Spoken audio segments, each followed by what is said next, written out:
Hello everyone, welcome back to GGN. This is part 2 for this news report today. It's Monday, January 28th, 2013. I'm Darko. Alright, we left off with here talking about guns and firearms and all that fun stuff. Stephen King calling for gun reforms in a new essay. Then in Australia, gun control lobby begins attack on bolt-action rifles. January 14th, 2013. The gun control lobby may have signaled the start of its campaign to ban bolt-action rifles in Australia after worrying comments from gun researcher Philip Alpers. So he turned the focus of gun control away from mass shootings and focused instead on domestic violence, suicide, and rifles that shoot, quote, one bullet. Guns are a bit like a virus. It says you clamp down on one type of gun, another one pops up, and you have to deal with that. So the individual has been taking recommendations to the U.S. government as it investigates ways to reduce gun violence there as well. Missouri lawmaker from this University City, U-City, wants gun owners to notify children's schools. So here's all the crazy laws that they put in place.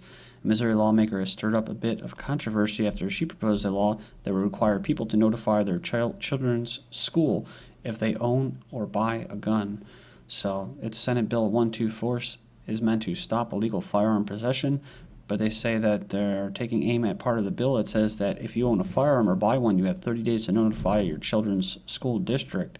We're not trying to take away anyone's guns, period. We're not even asking what kind of gun you have. We want the school district to be able to say, you know what, there are some really terrible things going on right now. We need to be able to talk to the parent that we know that they have a gun and make sure that there is security, that this gun is stored securely. So the proposal calls for a fine of up to $100. But if a person is found guilty of negligent storage of a firearm and fails to notify a school that they own a firearm, the fine is $1,000. So one person says it's an invasion of privacy. Obviously, why do schools need to know who owns guns and where they are? It goes on here and it says, plus you know where those lists will go. It could end up in criminals' hands. So just like this article where it gives you all this scary statistics, 90% of gun deaths have nothing to do with mass killings and stuff like that. It says the proposed bill comes after a 12-year-old Dimitri Phillips was shot and killed in University City. So said that they were in the house too, were playing with a gun they found that belonged to the friend's grandmother. So nice little scare tactics at the end of that little PR release. Mississippi weighs bill to ignore federal laws.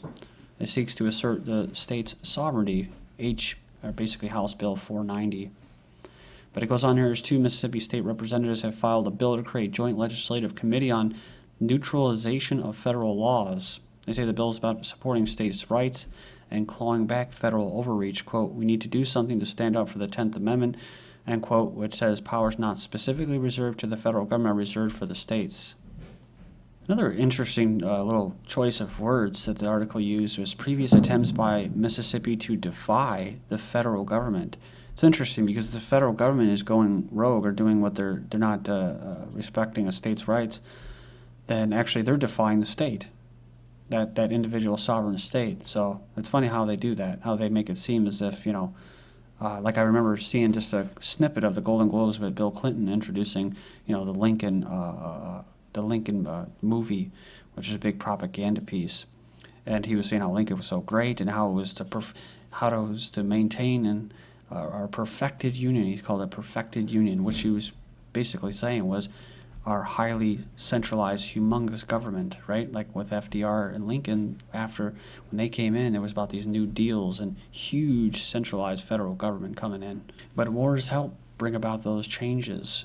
That's why they like those. That's why I like those big wars, because they can bring about their changes. Because a lot of times people aren't going to just happily accept it. They don't, especially in rural areas, because they're not as naive as people in cities. I'm sorry, but if you live in a city, it doesn't mean you're naive. I find out that it happens a lot. But then we have gun owners refuse to register under New York law after Democrats in New York rammed a sweeping assault on the right to keep and bear arms.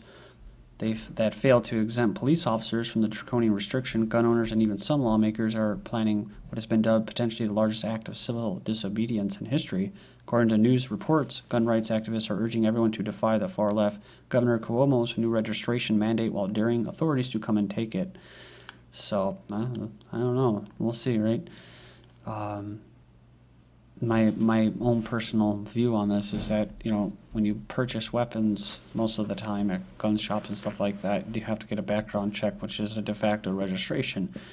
So I mean, it wouldn't make a big stink over something that, you know what I mean? Just choose your battles wisely, I guess. And the other thing, like I said, is the whole thing about coming for the guns. Some people think that America is trying to be disarmed, and that's going to spark the revolution. It may not even actually occur. The whole gun grabbing thing. It could just be like, it could be the threat of a virus. So let's just quarantine people, and just the threat of people coming to take your guns, and then the revolution starts. The 10%, which could be what the whole not the whole alternative, but certain websites are there to engineer the 10% and create that.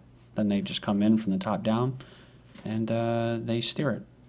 They come in just like in the Jericho series, create a new constitution written by the forefathers or Masons or any other types of globalists or powers that be. But I think that they're arming the citizens prior to the revolution.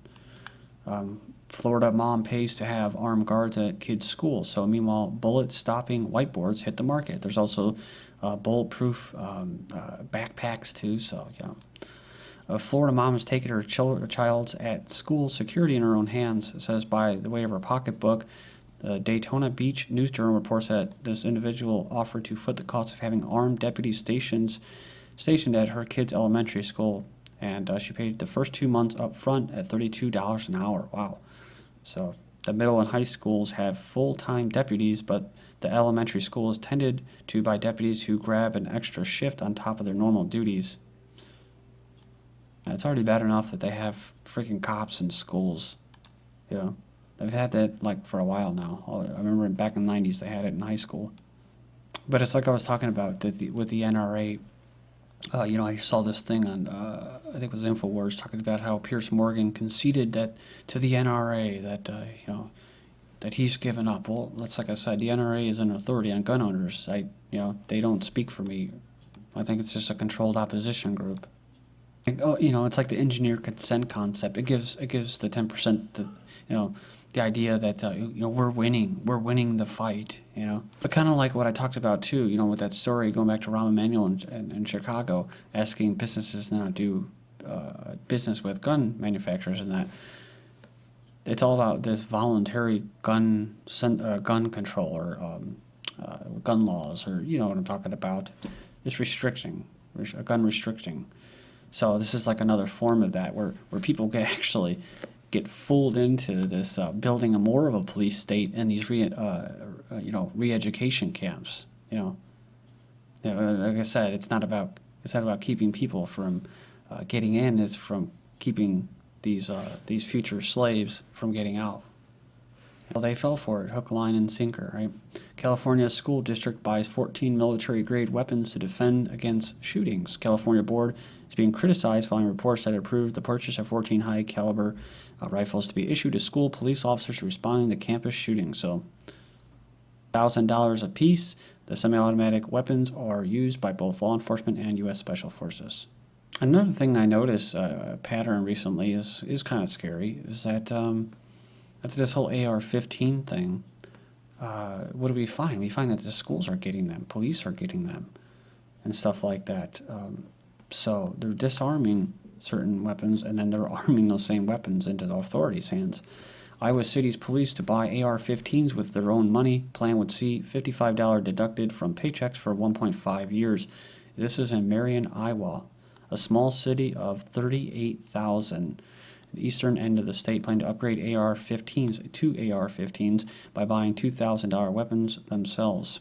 So they have 50 strong police force intend to get the new weapon.